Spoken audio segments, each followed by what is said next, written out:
কুমিরকে মুরগি খাওয়ানোর চেষ্টা। ও খেয়ে নিল কিন্তু মুরগিটারে।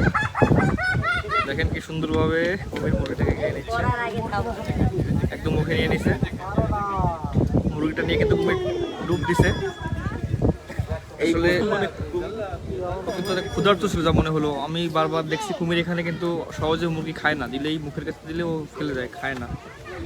এবার কিন্তু দেওয়ার সাথে সাথে নিয়ে নিল, নিয়ে কিন্তু উদাও হয়ে গেছে। মাথা উঁচু করে খাবে, মাথা উঁচু না করতে খাবে না, মাথা উঁচু করবেই। না এত সময় লাগে না, রোজই খায় এখানে, এত সময় লাগে না ভাই। জাস্ট এই করে মাথা উঁচু করে খেলবে। দেখি আমরা কুমিরটা কই যায়, কই? আচ্ছা আচ্ছা, এখন দেখতে পাই আমরা। আচ্ছা আচ্ছা, ওই যে ওই যে ওই যে কুমির উঠে গেছে কিন্তু, এই দেখেন, এই যে ও একটু দূরে সরে যে উঠছে।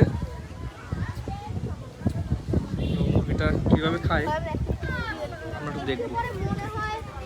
এই যে দেখেন, এই যে মুরগিটা নিয়ে কিন্তু উঠে গেছে। এই যে এখন মুরগিটা খাবে। অনেকেই বলতেছে কিন্তু মরা কুমির এটা সেটা, বাট তার প্রমাণ কিন্তু এখন দেখা গেল। এই যে দেখেন কিভাবে কুমিরে মুরগি খাচ্ছে সরাসরি, বাগেরহাট দরগার কুমির। আচ্ছা এই দেখেন দেখেন এই যে আস্ত মুরগি খেয়ে ফেলতেছে কুমির কিভাবে, দেখেন একদম সরাসরি। এই দৃশ্য কিন্তু সত্যি বিরল, খুব সহজে কিন্তু এরকম দৃশ্য দেখা যায় না। বাগেরহাট মাজারে ও কিন্তু আবার পাশের দিকে আসতেছে, ঠাই পাচ্ছে না, ওদের দাঁড়া হবে। এই যে উঁচু হবে আরো, এই যে আরো উঁচু করে এই যে খাচ্ছে, দেখেন খেতে পারছে না, মনে কসম তো। হ্যাঁ এই যে মুরগি কিন্তু বারবার চেষ্টা করতেছে মুখে দিয়ে ভিতরে নেওয়ার জন্য।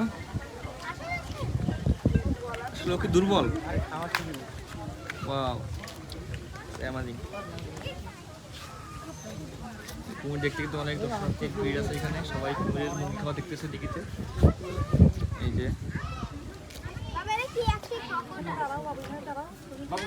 দেখেন কিভাবে খাচ্ছে, এই যে প্রায় খেয়ে ফেলছে কিন্তু, আর একটু বাকি,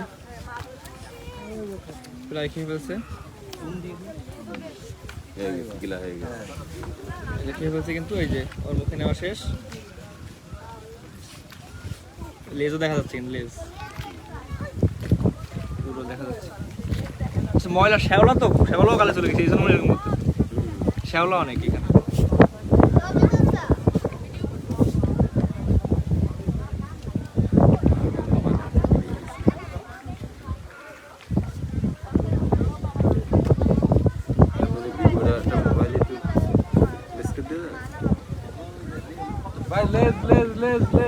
লেজ সহ কুমির।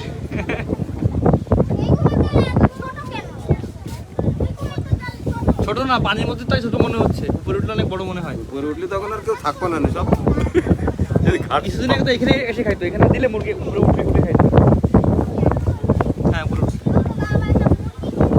তো আপনাদের একটা দুর্লভ দৃশ্য দেখালাম, বাগেরহাট দিঘির কুমির সরাসরি মুরগি খাওয়া। মুরগিটা আমার মনে হয় না এখনো গিলছে, গলাই আছে, কারণ শ্যাওলা আছে অনেক এখানে। গলার নিচে গেলেও ক্লিয়ার। তবে আমি তো অনেক মুরগি দেওয়া দেখছি এখানে, এভাবে উঠতে নেয় না, কিন্তু 4 দিলেও নেয় না, এটা